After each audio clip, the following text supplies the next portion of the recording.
So I went karaokeing this week. It was really fun. It was a birthday party, so it was in one of those little private rooms where there's only like 10 or 15 people, which is great because then everyone who's there gets to sing a lot instead of waiting forever and ever like in a karaoke bar, which was great for me because I had a lot of show tunes that I wanted to get through, and I got to get through them.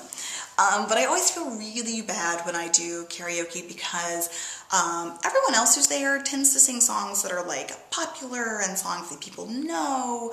But like whatever it is that happens in a person's life that allows them to learn what those songs are, I missed that. Like growing up in the car, like my parents didn't listen to music on the radio so much as I listened to like NPR and like talk radio. There's not a lot of like popular songs during those programs. And then like in high school and college, like wasn't really getting invited to parties where people were like listening to music or had music playing or like had a DJ or whatever. And I didn't really do the club thing, so I wasn't hearing songs there. And I was a theater geek, so show tunes it was. And so that's what I sing when I go to karaoke. But I did learn two things this time that were very, very helpful to me. One is that I'm Every Woman is a way more difficult song than it seemed like it should be. Like a bunch of people were singing and I tried to like get on board and sing with them, and all of us just totally failed at it. It was really, really way more difficult than that song should be. And the other thing that I learned is that all those songs, or a lot of those songs that people do sing, are creepy. Like I was there and I was like trying to really pay attention so I could learn like songs that people like to sing, people like to sing along with, so that the next time I go karaokeing I can be more normal. And I was listening to the lyrics and they were crazy, and so I wrote some of them down because who doesn't bring a composition book and clicky pen to karaoke party?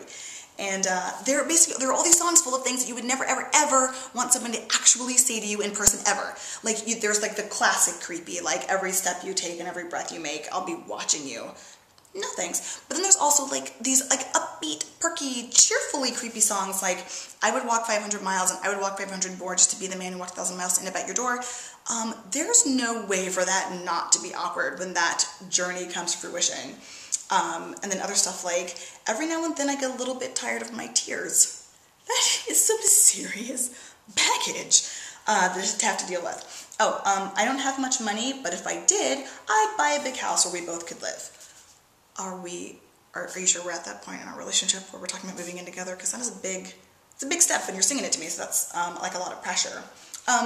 Girl, relax, let's go slow, I ain't got nowhere to go. Basically, any argument that starts with girl is not going to be as persuasive as the speaker hopes it's going to be. Well, you're the real tough cookie with a long history of breaking little hearts like the one in me. That's okay. Let's see how you do it. Put up your dukes. Let's get down to it. Or she could maybe date a guy who wasn't a known a-hole. Also an option. Ain't no mountain high enough. Ain't no valley low enough. Ain't no river wide enough to keep me from getting to you. How about this restraining order? Is that tough enough to keep you from getting to me? Because you are sounding aggressive. I needed the shelter of someone's arms, and there you were. That is generic. So you just needed someone to be there. So it's not even really about me. It's just about your loneliness. Ooh. Pretty woman, say you'll stay with me. He's not even using her name. Like that's just disrespectful. Catcalls, never enjoyable. More than words is all you have to do to make it real. So, very demanding person this person is. I could stay awake just to hear you breathing. Watch you smile while you are sleeping. Have any of you ever woken up to someone looking at you? It's awkward. Like, I don't even like it when my cats do it, much less another human being. And I realized then that this is one of the reasons I really like my show tunes, because they're like so sweet and like loving and cozy and like not nearly so aggressive. Like one song that I didn't get to sing this time, but hopefully I will next time, Suddenly Seymour from Little Shop of Horrors. So sweet. Like you've got this guy, like Seymour singing to Audrey, and he's like really into her. So he goes up to her and he says, "Suddenly Seymour is standing beside you." He's standing next to her. He's just right there. He's not like all up on her in the club. He's not like in her bedroom or like in her. He's just there next to her, supportive. You don't need no makeup, don't have to pretend. He likes her just the way that she is. He's not chasing some fantasy girl he saw on the street. Like he knows this woman and he cares for who she is. Suddenly Seymour is here to provide you. He is looking out for her. He's about to tell her what he's gonna do for her, and that he's not like asking her for stuff. He's not asking her to like unbreak his heart or like change his life. He's gonna give her something. And what is he gonna give her? With sweet understanding, Seymour's your friend. Understanding. Who doesn't need understanding? He's not trying to do something weird like email her heart or kiss her through the phone. He's just trying to be there for her and be supportive and encouraging, and that is wonderful. And that's why I love my show tunes.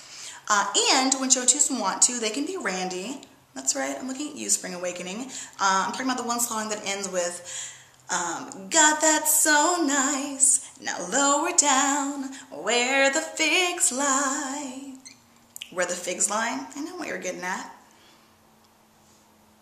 I think I know what you're getting at.